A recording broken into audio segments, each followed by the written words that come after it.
मंडळी, आज ऑफिसमध्ये सीन म्हणजे फुल ऑन धमाका.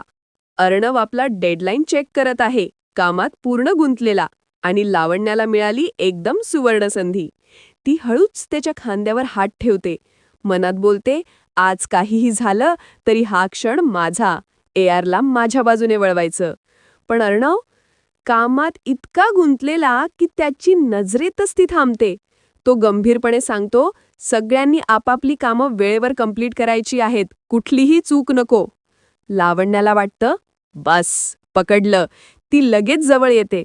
AR, तू ह्या डॉक्युमेंट्सवर सह्या लावशील ना, लगेच सबमिट करायचं आहे. अर्णव लगेच कामात गुंततो आणि फोन करण्याचा विचार करताच ईश्वरी अचानक ऑफिसमध्ये येते. ईश्वरीला पाहून लावण्याचा आत्मविश्वास ढळतं, पण हार मानत नाही. पुन्हा अर्णवच्या खांद्यावर हात ठेवून बोलते, पण ईश्वरीच्या हजरामुळे ती बाजूला होते. आणि धमाका. ईश्वरी इतकी ठाम राहते की अर्णव काम सोडून थेट जेवणाला बसतो. लावण्याचं रोमॅन्स प्लॅन पूर्ण फेल. ईश्वरीच्या आत्मविश्वासामुळे अर्णवचा फोकस तिच्यावर राहतो. लावण्याला आता काय सांगायचं? तर मंडळी, सांगायला हवंय, या ऑफिस ड्रामात कोण जिंकणार? आत्मविश्वासाची देवी ईश्वरी की प्लॅनिंग क्वीन लावण्या?